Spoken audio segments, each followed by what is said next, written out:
Pemirsa Direktorat Geografi Sejarah Direktorat Jenderal Kebudayaan dan Kementerian Pendidikan dan Kebudayaan melakukan kunjungan kerja ke Dayah Babu Salam Al-Aziziyah Jenib Kabupaten Biren.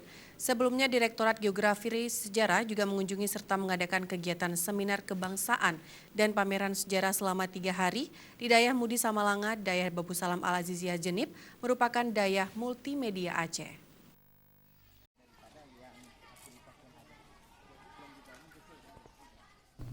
Mudir 1 Dayah Babu Salam Al-Aziziyah Jenib Tengku Ihsan M. Jafar mengatakan kunjungan kerja Kemendikbud RI dalam rangka silaturahmi dan observasi dunia kebudayaan.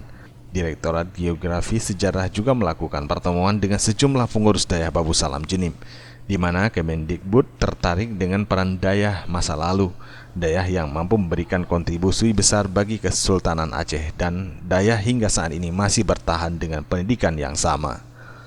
Dalam pertemuan pengurus dan Direktorat Geografi Sejarah Kemendikbud mengenai kolaborasi dua macam bentuk pendidikan yang diterapkan di dayah, yang mempunyai dua bentuk pendidikan, salafi dan terpadu. Santri dayah terpadu dan salafi dipisahkan dalam satu komplek.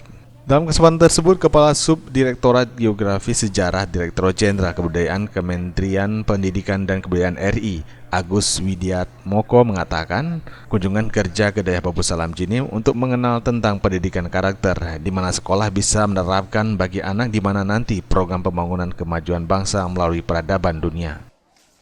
Itulah sebagai sumber intelektual, dayah ini sebagai pemasok intelektual, ya, kaum cendekiawan daripada kesultanan.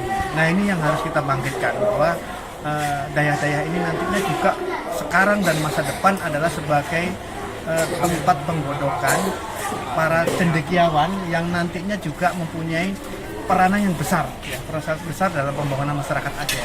Nah, ini yang harus kita kuatkan di dayahnya. Agus Widiat Moko juga berharap Dayah Babu Salam Jenib dapat meningkatkan kualitas SDM anak didik, karena dayah berperan besar dalam sejarah peradaban Aceh pada masa Kesultanan jauh sebelum bangsa Eropa datang, dan juga mempunyai peranan yang besar dalam pembangunan masyarakat Aceh. Tim Liputan Aceh TV.